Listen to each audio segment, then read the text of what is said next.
Welcome to another episode of You Have My Attention. Carla is back here to join us today. Hello, meow. Oh my gosh. I'm sorry. She's here to... I was told to say that, so... Not by me. For the my record. boyfriend. Yeah, so he's going to listen to this. He's going to laugh. So today, Carla's joining us. We're going to discuss posts from a subreddit called Unpopular Opinion. Okay. And it's where people post their opinions that they think are unpopular, and if they are unpopular, they get upvoted, and then people comment and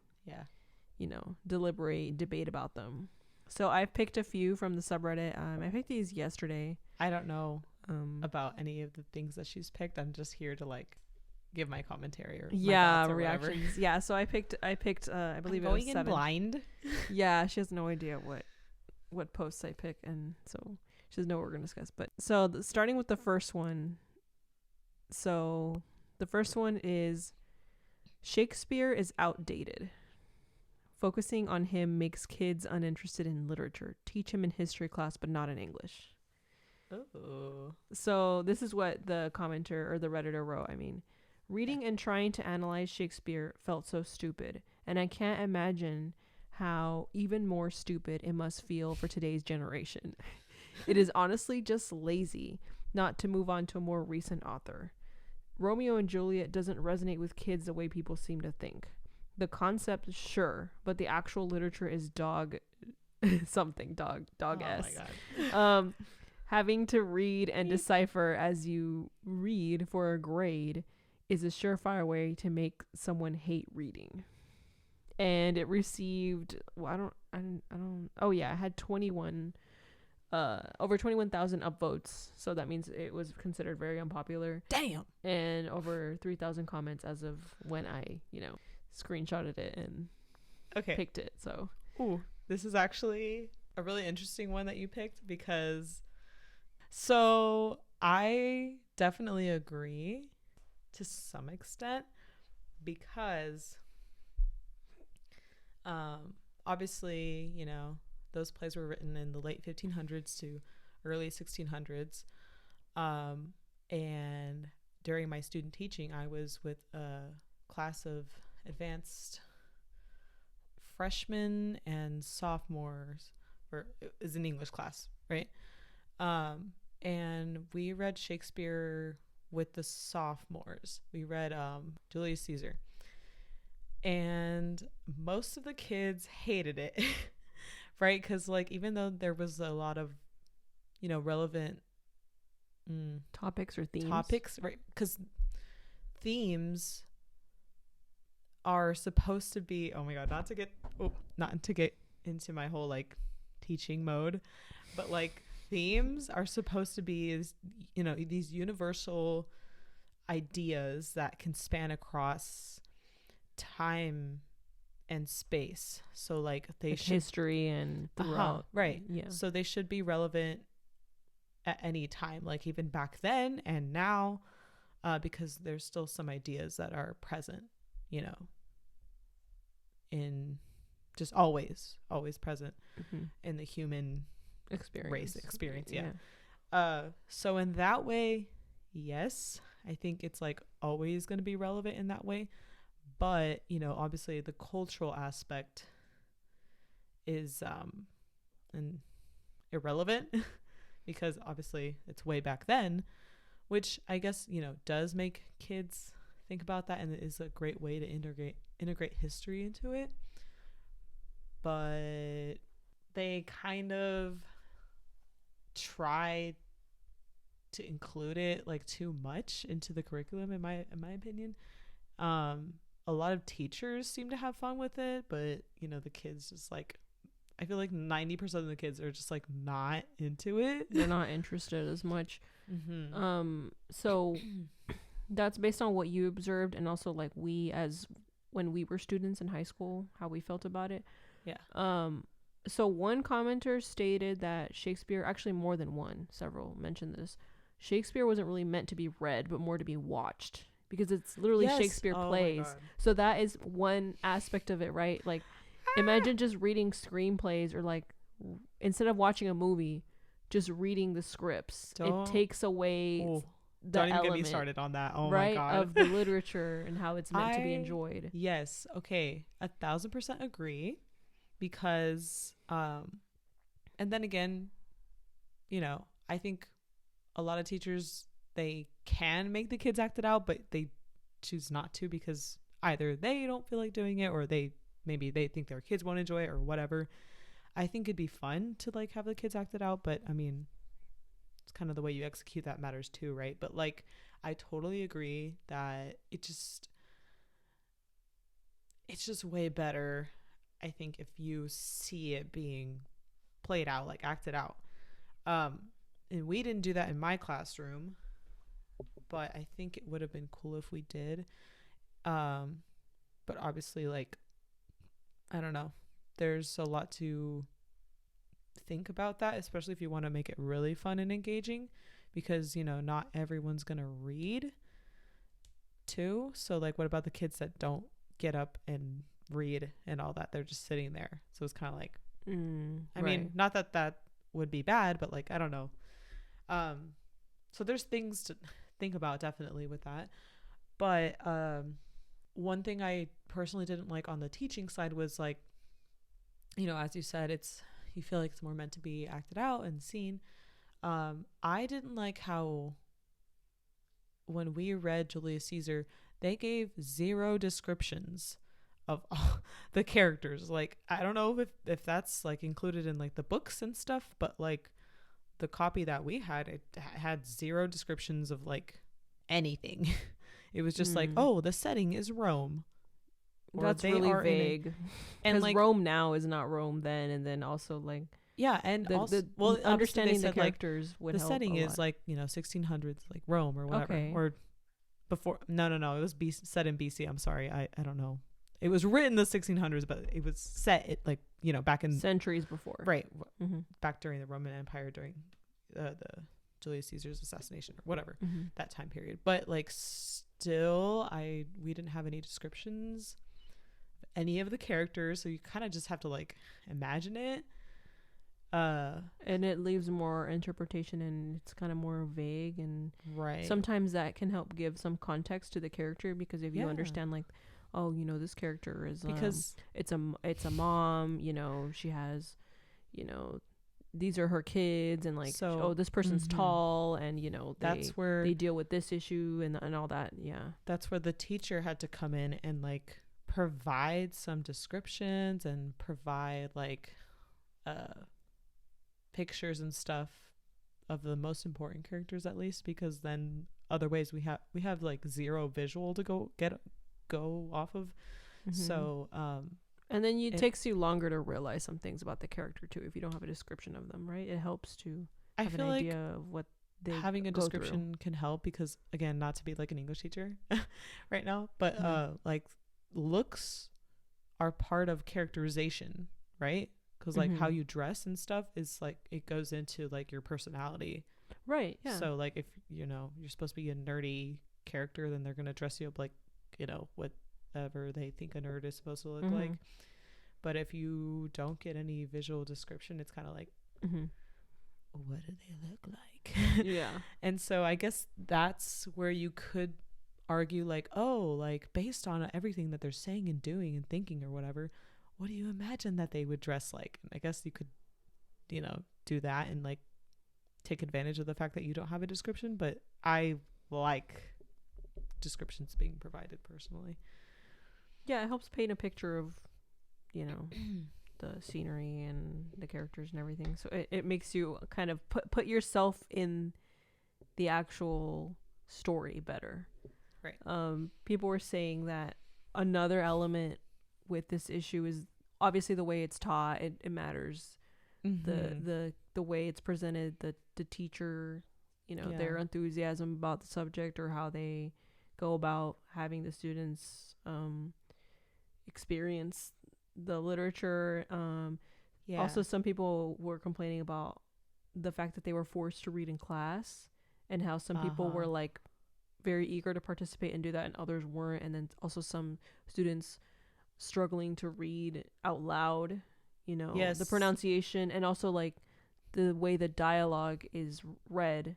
If you read something that's supposed to be like energetic, with an energetic tone, and they just say it in a monotone voice. Don't even get me started. Some people would say that it would make them laugh, because it would just be like, this is supposed to be someone yelling at someone else, and they're just saying it in monotone. Like, that does not make me laugh. That makes me like mad. It most also, of the time, yeah, I'm like, it takes away from the experience, frankly. Yes, because they put the exclamation marks and all of that stuff in there for a reason. Like, that's because that's how it's supposed to be read, right? Mm-hmm. But like, I feel like more than half of kids, when they read, even if they volunteer to read, they don't read it with like, they don't follow what's on the page most of the time. They're just like reading it to read it.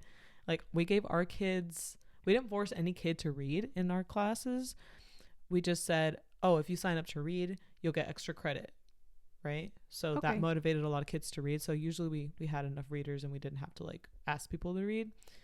But even then, like, the kids who would read, like, unless they were like the kind of kid that was like, I want to read every time, like, they usually wouldn't like put that much voice into the lines or whatever. So and another part of reading Shakespeare is, again, if you read like the original like Shakespearean language or whatever it was written in, then some kids are like, how do I pronounce that? How do I say that? You know, so they're just like, wait, what is that word?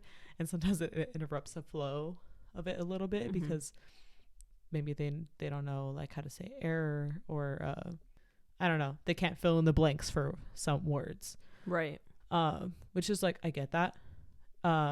Personally, like in my experience, what we did, a side-by-side copy of the Shakespearean language and then the modern day translation, but we always had the kids read the Shakespearean side.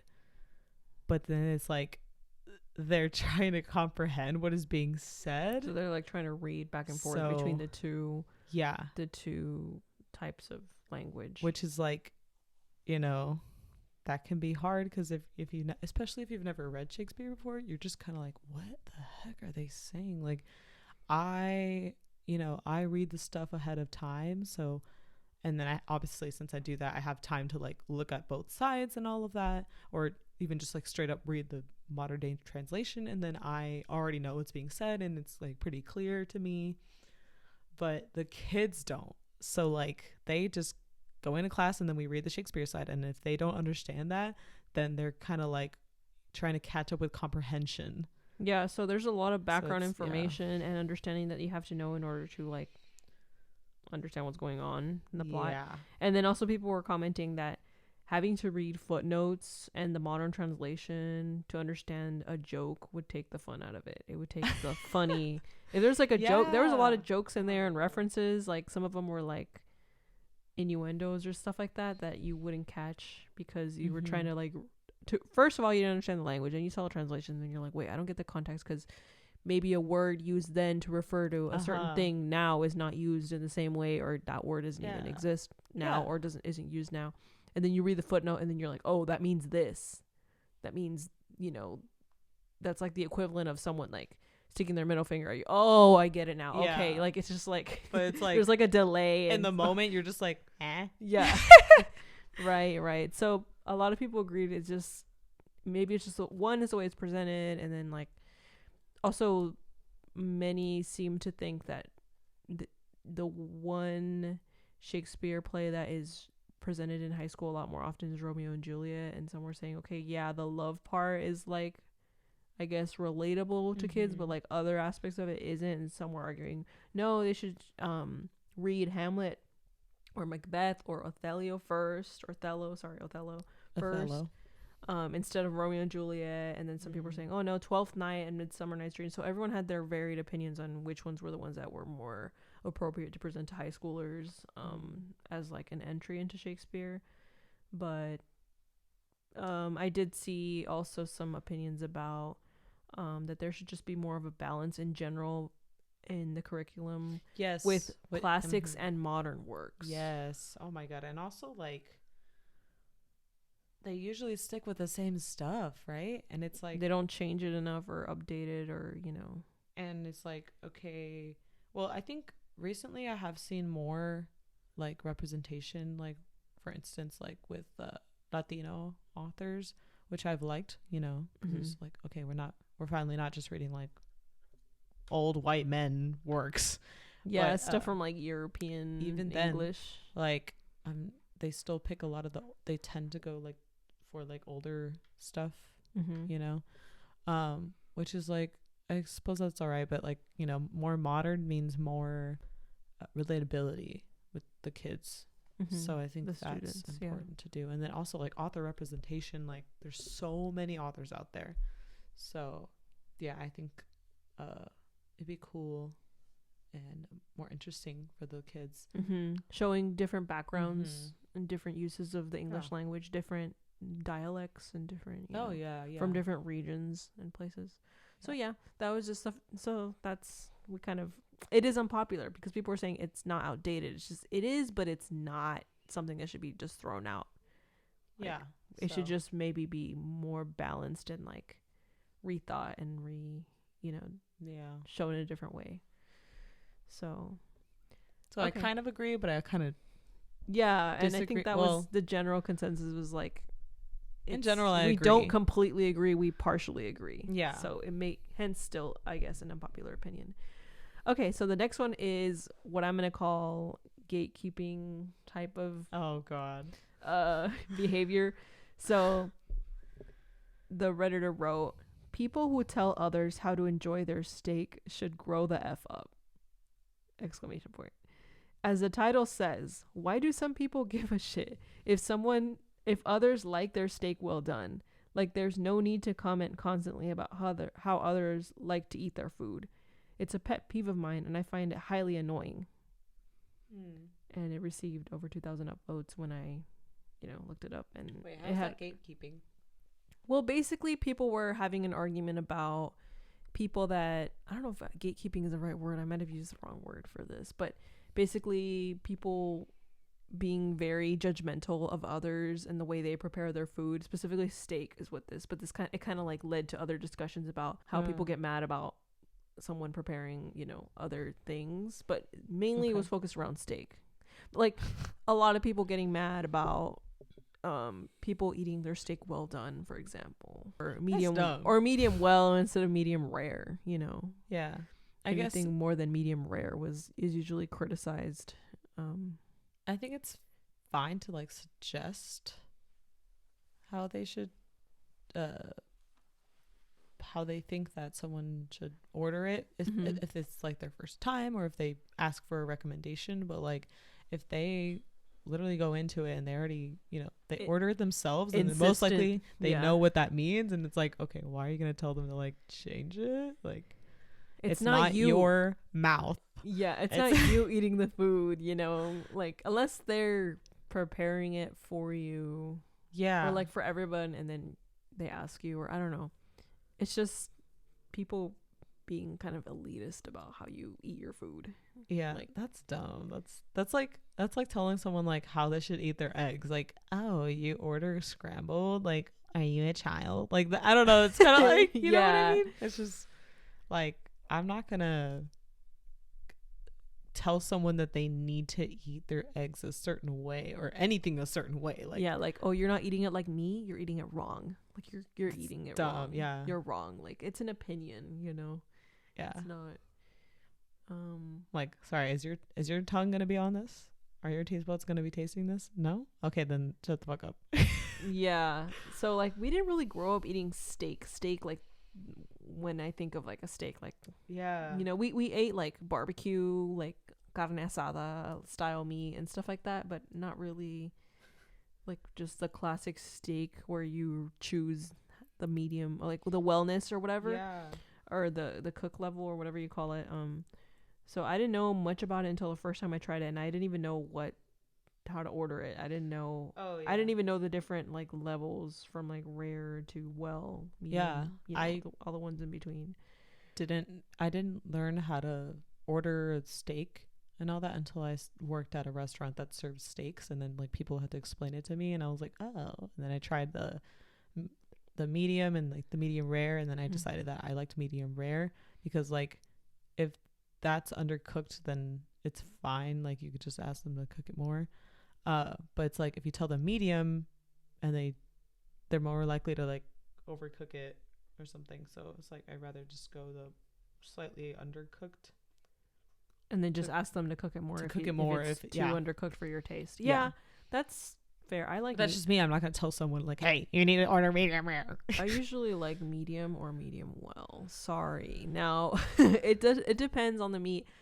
Again, that's also so people weird. Say for burgers, I'm sorry, but burgers are not the same as steak. So burgers are made from ground beef, and there's going to be like more likelihood of contamination and touching more surfaces than a steak. The inside of a steak is not as exposed to bacteria as the surface will be. So as long as you cook sear the surface, you're pretty much, and as long as the meat is like safe, like it's not contaminated in some other way unrelated to the cooking, then it's good. Like you're good to go, right? Yeah. But with like ground beef, that's not really the case because you're mixing different cuts or like maybe one cut, but you're like, turning it into ground beef. It goes through a different process. So air gets in there. There's more potential for contamination in the inside of the burger. So you want to cook a burger patty more than you would maybe let yourself cook a steak. You want to be closer to well on a burger patty.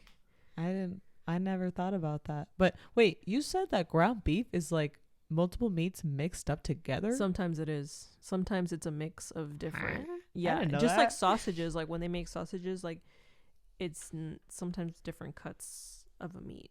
Like a mix of pork with beef or different parts of like a pork cut then, mixed together to get a certain like fat to protein ratio and get a certain flavor. So yeah, it's not always the same cut of meat. Sometimes it just depends.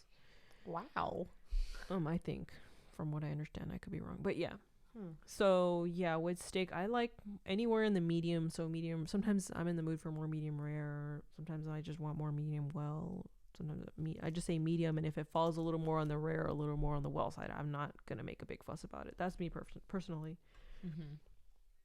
Yeah, so that's just how that's what I think. I do think food elitism is annoying. Do you think this is an unpopular opinion? No, not really, right? So like some people were complaining on the subreddit like no one posts unpopular opinions anymore. I'm like, okay, well, I guess that's another debate for another time. But yeah, also some people mentioned that it's possible to cook a steak well done and still come out juicy. So like you can overcook a steak, even like I'm sure there's levels of doneness even within like doneness. You can do well, but like you can do so over well that it's like dry. Like I can see that happening. Yeah. But some people were insisting no, it's possible. I assume it depends on the cut too, because different cuts of beef have different levels of marbling and that kind of thing. So some are more tender cuts, and I can see for some you want to maybe you have a little more like of a leeway because it has more marbling or less. So maybe some of them are more forgiving than marbling. Others. Like the fat distribution within the cut. Oh, Ellie has such a big vocabulary. Like sometimes she'll say some random word and I'm like, what the hell is that? And I'm the English major, like I don't even know. It's just from reading a lot of stuff everywhere randomly, just absorbing a lot of content Ellie likes to, well actually it's been a while since you've done this, but like for a while she was doing like so much research on like different diseases and stuff, like stomach issue kind of diseases. Yeah, because she was having stomach issues. Yeah, and like for a while, she was just like naming different like conditions and stuff. Like, and I was just like, what the? She would just like say somewhere like, oh, that's like trichoclamania and blah, and I'm like, huh? And then she's like, oh, well, that's when this happens, or that's this disease, or blah blah blah blah blah. And then like we're just like, what? Where do you find all these words? And yeah, like, I just go down rabbit holes and stuff. And well, I guess like in the medical field, it's like there's so many terms and conditions and illnesses and all that. Yeah, so it's kind of like, I don't know what I'm talking about when how are it you comes gonna to do all those those things. unless you're like a doctor or like a specialist or whatever in the area, Unless you're just deep But- diving and just learning about different diseases. Sometimes she'll just say like some word and I'm just like, what is that? Yeah, so I just watch a lot of like food content. Like I've seen a lot of Netflix like food competitions and stuff like that, so that's why I know some of these things. So yeah. Marbling. Yeah. Okay, so moving on to, actually before I move on to the next one, this kind of like leads me, so we kind of talked about this food elitism.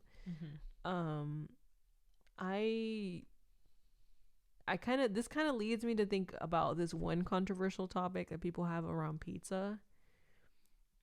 I wonder if you know where I'm going with this. Pineapple? Yes. So pineapple on pizza, is it my go-to? No, definitely not. Now, would I eat it if I didn't have a choice? Yeah, actually, it wouldn't even have to be my only choice, to be honest, for me to eat that one. And it used to be my like top choice. Was pineapple on pizza? Yeah, but specifically because I was trying to make the pizza vegan. And you want like more variety and stuff. The pizza without, like, it had the sauce of bread and the sauce, no cheese on it, but I would order like pineapple on there, and for some reason, I don't know, it was so good. It was so good. It would slap. It would slap. But like, I think it's not the same when the cheese is on there. Like, so you think the problem with pineapple on pizza is not the fact that it's the pineapple? You think it's the pineapple with the cheese? That's I never said it was a problem. Okay. I never said that.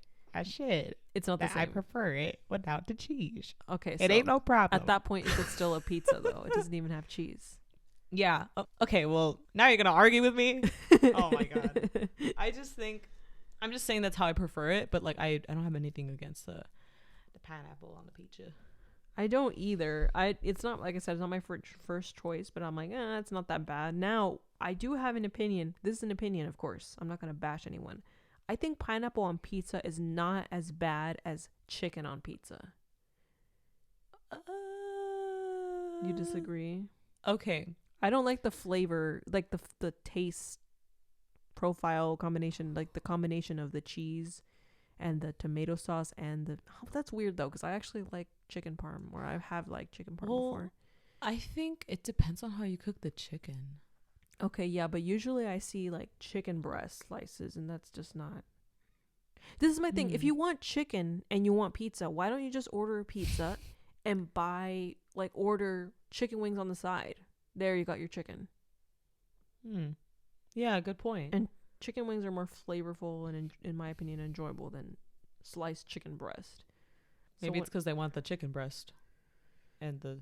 But it's just not as good. This is my opinion. You can have chicken on your pizza. I don't care. Wait, I just don't think it's as good as pineapple on pizza. If I had to pick between the two, like, this versus this? Yeah. So if I had to pick between pineapple on pizza and chicken on pizza, I would pick the pineapple right away. I feel like it just, for me, it depends on like what I'm in the mood for. I've never been in the mood to put chicken on my pizza. That's me either. That's never me either. Happen. Like, the only times I've ever had like chicken on pizza is because somebody else ordered it. Right? You were never gonna be like, oh, let's order this. Let's order chicken. Yeah, I've never had the craving for chicken pizza, like, or a pizza type that has like chicken on it, you know? Yeah, it just never comes to mind, and it's just that's never a craving I think I'll ever have. I mean, maybe, who knows, but never happened before. I'd rather get chicken wings on the side I would with too. pizza, right? Then in that case, I think I do prefer the pineapple on pizza. Yeah, but to each their own. But there's some people get so mad about pineapple on pizza. It's so like, dumb. It's like, why are you that mad? Like, it's not that bad. I like to eat banana on pizzas. I'm just kidding. I wonder how many people that get mad about it. How many of them have tried it? If you've tried it first, then yeah, you can obviously give your opinion. But like, before you tried it, you just get mad. It's like, no, it's not like they're putting like. Most of the time they're just haters, like, and nobody asked them. They're just like, right. I just hate like pineapple. It's like, okay, like, good for you. Right. Okay, so now moving on to number 3. This unpopular opinion: going to the cinema is the worst way to watch a movie. Now, this Redditor apparently I disagree. labels themselves as a quiet person, so they're like an introvert. So this kind of gives you Okay, well then that some makes context sense already. So this is what they wrote. They should add that onto it. Yeah, no, going it says to a here, cinema is the worst way to watch a movie if you are an introvert or a quiet person. Well, they have their username at the top, and they label themselves as quiet person. So that kind of you can do that. I don't know. That's like a Reddit thing. I'm not really. Oh, I'm a lurker. I'm not on there either. So yeah, I'm a lurker. Okay, but anyway, so this is what they wrote. She be lurking. Why pay $10 plus, drive to a specific place, wait in line, and then get packed into a room like sardines just to watch one movie? And then someone starts talking to their friends, someone's phone rings, a kid starts crying, the person behind you kicks your chair, someone decides they want to leave, so now you have to stop paying attention to the movie to allow them to pass. You got robbed for $7 for popcorn that cost 12 cents, etc., etc.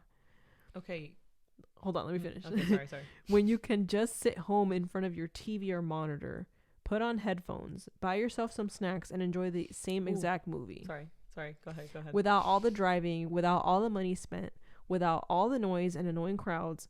And once you are done with the movie, you can go take a piss in your own bathroom instead of having to deal with everyone rushing to leave and all the traffic again. And now this one only got 12 upvotes when I found it and 35 comments.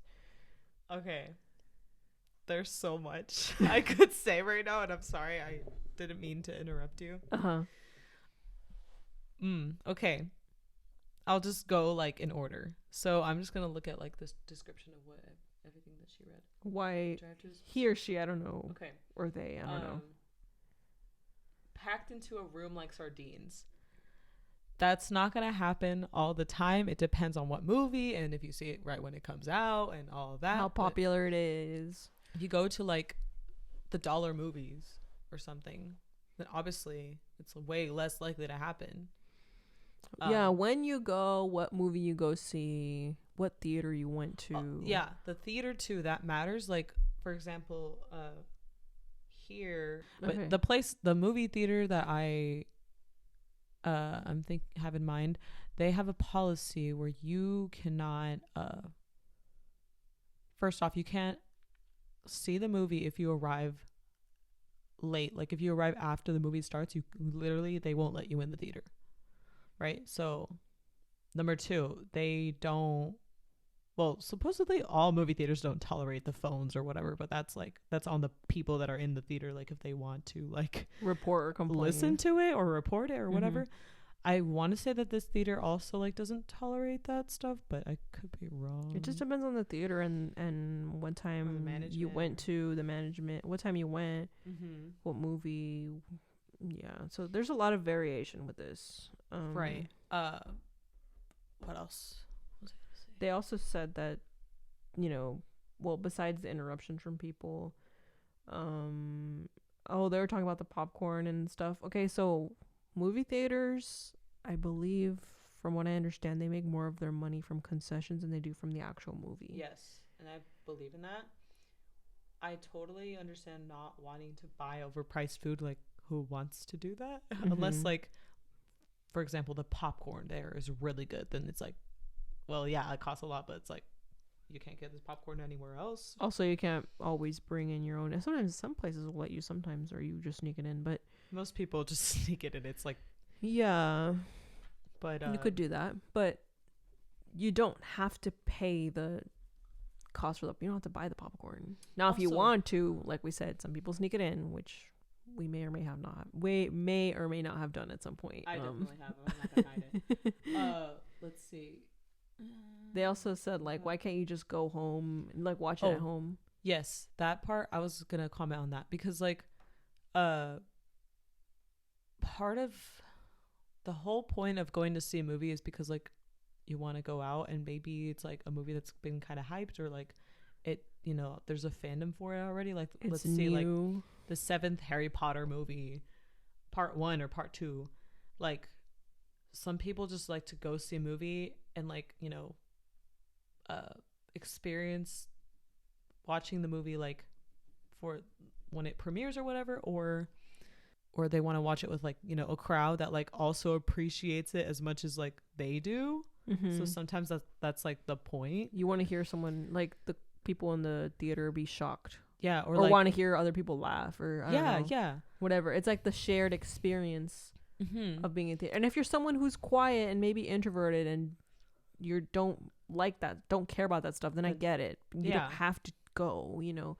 But some movies, they don't always. I know now there's movies that come out in streaming and in theaters at the same time, but there are some that don't. They like, you know, they are in theaters for a period. Exclusive to this theater. Yeah, they're in theaters for a period of time, and then after a while they are released on streaming. It's like, well, just wait, or if you don't want to worry about the spoilers, I get it. But also, I'm guessing this person lives in a big, like a town or like a city, because like that's the only place where I feel like this would happen, you know, where they get all these constant interruptions. Well, it could be that they live in a smaller town and they don't have as many theater options, and then everybody and their mom goes and watches the same movie at the same time. Yeah, so it's possible. That's true. Because in larger cities, you have more options usually where you can go, and there's more show times, and that's true. So that could be a factor as well. What was the other thing I was gonna say? Oh my god, just like, this is kind of like going off of what they said, but it's not directly related. But like, actually no, it is related. One thing I will say that I don't like about going to the movie theaters, like obviously like all the stuff that they listed is like valid, like good points, but it's like just go at a different time or whatever. But like one thing I don't like about going to the movies these days is like, lately I feel like so many movies are like, movie makers, directors or whatever, they feel the need to like make movies longer for whatever reason. I feel the same way. Because of that, you know, it's like, okay, by the time we're at the 2-hour mark, like I gotta use a restroom, and they don't have like intermission or anything. So if you get up, you miss part of the movie. I don't think it's a part of like theaters elsewhere, but like where we live, they don't do that, right? And there's like some movies that are like 3 hours or like approaching 3 hours. Like, bruh, how are you not gonna give me a break? Like that's like, one thing that bothers me. There was one that came out recently, the James Cameron movie, with the Avatar sequel. And I remember hearing that he was interviewed, or it was a clip. Again, I didn't see his whole, like the whole interview. I'll get all the context, but basically he had been asked like something about that, how the movie was like 3 hours long or something, and how are people gonna, what if someone, you know, needs to get up, and he just said, well, you can just see that scene that you missed the next time you watch it, like in the theaters or something, like some comment like who that, wants to do that? Which is like, how many people actually go see a movie multiple times, like more than once? Like sometimes people do that, but I personally have never done that. I've never gone to pay to watch the same movie twice, even if it's good. I don't know. That just to me, it was just like, well, even if you, let's say you didn't even buy any drinks at the movie, there's still a chance that you will need to go to the restroom or something or you get tired of sitting that long. Like I get tired of sitting that long. That's like, that happened. I can't remember which movie I saw like a couple of years ago, like within the last 3 or 4 years, that it was like on the longer side, and I remember being like, can this movie end already? Like, can you could have cut out some of this stuff. Like it's fine, I know, right? But the pacing of the movie matters. The plot has to be, obviously the plot is not good, nothing else matters to me. Yeah, the graphics are important, but no, to me the plot, if the plot is good, like that's what I most care about. That's number one. And the plot and the acting.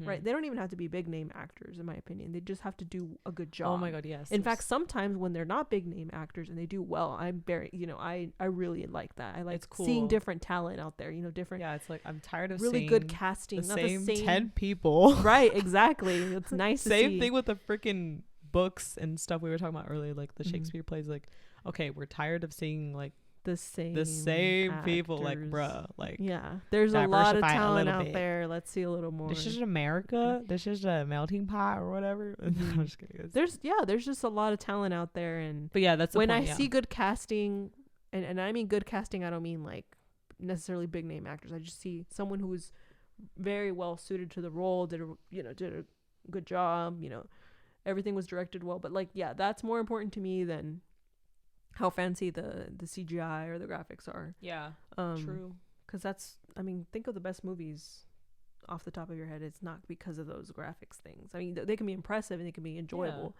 But yeah, so it's just the experience is going to vary, and you don't have to go, or you can go at a different time. You know, there's ways around some of this complaint. Yeah. But also keep in mind, theaters make more of their money from concessions, so that's why they're more expensive. Yeah. But yeah, is this an unpopular opinion? Do you think? Semi, yeah. So, like I said, they make good points, but it's like, bruh, like most of this is just because their personality, varies. like quiet person. Okay, just go when the movie's been out for a while, like, or just pick a different showtime, or yeah. But I get it, and not everyone is able to do that. Or maybe they should just buy, freaking HBO Max or something, because usually that's where they stream a lot of movies that come out. But I mean, I still get it. So yeah, that can be annoying. Like when you pay for an experience and you're like so hyped for it and you're ready, and it's all, and then like people ruin it by like kicking your seat, and like, oh my god, people bringing babies into the theater. Like I get it, they want to leave for the day, like they want to get out of the house and not, but it's like other people are trying to watch the movie too. So just sometimes being considerate, but people sometimes being people inconsiderate definitely like ruin the experience for you. I will say, like, so in that way it's like not such an unpopular opinion. Yeah, I get it. Okay, so moving on to the next one. Now, this person wrote, the crust is the best part of a pie or a cheesecake. Already. I already know, like, they're eating, like, store-bought or something. Okay, that's what they're saying. Hear me out. Whatever pie or cheesecake you make or eat is wonderful, but what makes it a good cheesecake or pie is the crust. If the crust doesn't taste good, I don't want it. If a flaky pie crust isn't buttery enough, I don't want it. If a graham cracker crust doesn't have enough sweetness, I don't want it. So this post had 47 upvotes when I found it, and 22 comments. I wonder how it's doing now. I haven't checked since I screenshotted it. But what do you think about this? Like, okay, I really think that a bad crust does ruin a pie. Like, it does affect the pie. Like, my opinion of the pie, of course. It's definitely an indicator of the pie quality. And I judge it, based off of that. So. Right. Even though it's like kind of a small part of like each slice, it's still like impactful enough to make a difference and all that. I mean, if it didn't have a crust, it would be it would be pudding, or it would be something else, you know. That's true. It wouldn't be pie. But best part, I don't know about best part. I feel like that this applies only to like store-bought things, because like or mainly because, like, for instance, when we buy a pie from like the grocery store or something, it's, it's pre-made. Like, it's not, depending on which one you get, right? But it's like, I feel like they're not that bad, but they're not that great either.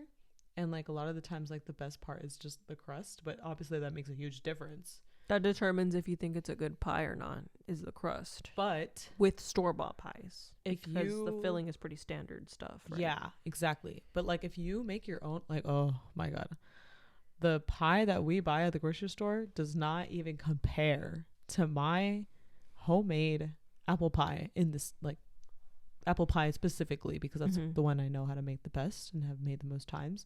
So like, I have pretty much mastered the recipe. And that one, the entire pie tastes good, in my opinion. And I make the crust myself. I don't even buy the crust, so it's like, it's all made from scratch. Yeah. So I feel like the crust being the best part of a pie or cheesecake is kind of like, if it's store bought, or if you're not making it, then. But I've had some store bought pies or cheesecakes, or more pies, that the crust isn't that good. I don't think I've had that many where I'm like, this is good crust, like store-bought pies. Okay. That's just been my experience, but I just, the crust is the best part. I think they want just like, they don't care about the filling that much. They just look forward to the crust when they eat a pie or a cheesecake. I suppose I kind of agree, but like, just not all the way. Would you ever have a pie that's just crust? It's not a pie at that Yes. point. It's not. I would. It's not a pie at that point. It's just crust. I saw a recipe once. This YouTuber called Adam Ragusea. I forget what he called it, but it was like basically a pie made out of different crusts. It's just layered. It's like crust pie or something like that. What? And he showed how he made it, and it was like, I think it was like a layers of different pie crusts in one thing. Yeah. So would I eat that? Yes, I would totally eat that. Do I think the crust is the best part? No, I think the whole thing is the best part. If all of it's good, then it's good. Yeah, that's true. If part of it sucks, like if the crust is not good, but the filling's okay, then it's going to be kind of a disappointment. If the crust is good, but the filling is not that good, it's going to be kind of a disappointment. You know what? Yeah. So it's just the whole thing. The whole thing is the best thing. Yeah, they're meant to be enjoyed, together. Yes. So more than is this unpopular? I don't know. Some people are saying that they all agreed, so it's not. A lot of people agreed, but again, there are only 22 comments at that point, so who knows where it's swung at this point. Yeah, sure. Okay, so now moving on to number 5. This person wrote, texting while driving should carry the same weight as drunk driving. Yeah. Wait, let me finish. So they wrote, texting while driving is one of the most dangerous and stupid things you can do when driving. If you think texting while driving is okay, you shouldn't be driving. I get that maybe it's important or maybe you need to get directions, but in those cases, just pull over and stop. At least with drunk drivers, they try to drive properly to avoid looking drunk. Oh, I don't know. It's like I semi-agree because it's not the same. It's not the same thing, but it's like they're both distracted or like they're both inebriated reckless. Okay, so I agree. Texting while driving is it's bad. And not just texting, scrolling through Instagram, any of those phone activities that people do. Because some people just say texting while driving. It's like sometimes people aren't texting. Sometimes they're just Googling something or scrolling through, their feed or whatever. Or TikTok or what have you. It's the same thing. So just like using your phone while driving, right? Yeah. I don't know if it's the same. It's just viewed on the same level as drunk driving. Drunk driving is extremely reckless. Yeah. If you literally you get your license taken away if the DUI, DWI, those are things. I don't think it's I don't think it's on the same level because with drunk driving you can't like snap out of it all of a sudden. Yeah, exactly. With distracted driving, like texting while driving, that's like you can like pretty much like regain focus like pretty quickly. Although it's up to you if you actually do it, if you're being responsible, right? But so when you use your sorry. Oh no, go ahead. Now that I've thought about it, I don't think it carries the same weight. I think both could lead to you should be able to get your license taken away if you're like have repeated offenses or like you're not if you're just not following safety precautions and you just repeatedly like get into accidents and it's found to be due to like phone usage, like there should be some kind of restriction or something, right? But using your phone while driving is also dangerous and it causes a lot of accidents. But the level of impairment is different. So basically they're two different like causes but with the same, that could potentially have the same outcome. They can both get in a terrible horrible wreck. But just because they can have the same outcome doesn't mean they necessarily weigh the same. There should definitely be control of this, right? There should be something that you don't do. But I think someone deliberately drinking, getting drunk, and then driving, that's like on the general surface level is worse because you're impaired. You shouldn't be driving at all. You shouldn't. It's like you shouldn't be using your phone while driving either. It's a big no, right? But I don't think it's the same weight. They're both should have like appropriate both should have a consequence if you're found guilty of them, but drunk driving is just she on a whole nother level. That's not the same level of recklessness as using your phone while driving. Okay, so now moving on to the next one. Celebrities pretending to work regular jobs for publicity is not fun or lighthearted. It's pretty insulting to a lot of people. Okay. Wait, So, what? yeah. So let me read what they wrote. Oh, okay. Whenever I see a celebrity working in Starbucks or a drive-thru or any other minimum wage job, either for publicity or just for a change of pace or whatever the reason may be, it reminds me not only how far removed these people are from reality, but also how little they think of everyday people. That working for a minimum wage job for a day can be seen as a break from the sort of life that they live is very telling of their experience. And to say that it's a break from the pressures of being a celebrity is a lie, because we always hear about it and get a lot of coverage. So the real reason is more likely that, like everything that they do, it's for attention, or worse, as a joke that someone so high and mighty can slum it for the day. Like those people who go to favelas and take tours to feel better about themselves. There's no good reason why someone would do this, and I understand that it may be done for research purposes for a movie, etc. But then how does having the press there do that? I've seen a lot of positive press and people thinking it's fun to do this, and it's really not. So it had over 360 upvotes when I found it, 44 comments, 90% of people upvoted. Like 90% of people seemed to think it was an unpopular opinion. I don't think it's completely unpopular. So some people will agree with this person. Yeah, I think so too. Yeah. But what's your opinion of celebrities working a regular job just for a day, or like for one shift or something? I think it depends. It really depends. The intention behind it is definitely like matters, right? But like I think it's kind of good for them to do it, because I feel like it brings them back to like reality. It can be an experience that kind of remind them of their privilege, like, or their situation. Not everyone has it like they do, and people can forget that when they live their life every day and they don't experience other people's situations. They make assumptions about others, many times unfortunately negative about other people that are in more difficult situation than them. Yeah, I think like taking a break from like your everyday like routine for not just routine, but people, like the life experience that you live. Yeah, that's what I mean. Like your everyday lifestyle, I guess. That I think it could be good most of the time, like especially if it's like to teach you a lesson or remind you, like or so that you're grateful and all that. I think it's so I guess I do disagree, and therefore that makes it kind of unpopular to me. But like I think it can be good, but if they're doing it for publicity reasons, then that's insulting, definitely, especially for whatever job that they're doing. I'm more impressed if they're not even recorded.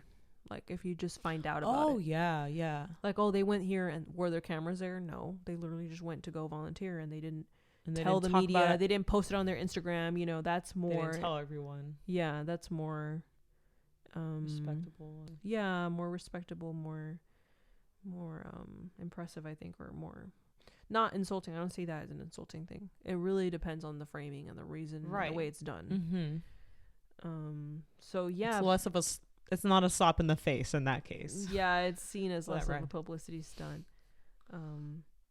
It definitely can result in a positive outcome and bringing awareness about an industry or about people living in certain situations. It can do some good in that sense. But I think quality journalism can achieve the same thing too. Like when people talk about, homelessness, again, a celebrity doing it too can also be a good thing too, because they're using their voice for advocacy. So that's true. I can see both arguments of how it should be done. But yeah, it can sometimes look staged and disingenuous. So moving on to number 7, this person wrote, I like the toxicity in online gaming. Bro, They wrote, bro, I really Wait, like. can I read it? Yeah, sure. You go ahead. I like the toxicity in online gaming. Bro, I really like trash talking and making people rage quit. Yes, it sucks when it happens to you, but I also enjoy it because it makes it even more competitive. I'm so chill in real life, by the way, but gaming is another story. Okay, I can understand this. Yeah, but to an extent, obviously, because it's just like, it's not cool if you're like that one person that, like, whenever they join the game or whatever, like, they ruin the game because they're just like, I don't know, pissing everybody off, like, on purpose. Right. And they're like literally getting banned all the time because they're just being like harassing too much. people. Yeah, if they're like bullying people. If they're like doing it in a hateful manner, like genuinely hateful, then it's like, okay, that sucks. But it's also like, if they're doing it with their friends, if it's a person playing with their friends and they're like, calling or telling their friend like, oh, get shit on or some crap, trash talking, but it's like, or whatever, the friend is like cool with that and like that's her thing, then it's like, then I don't see anything bad about the toxicity of that, if you even see it as toxicity in that case. Some people were quick to point out there's a difference between trash talking and toxicity. So that's like true, trash talking, like if it's like playful banter or like light taunting that's not serious, that's fine as long as the people agree to that, right?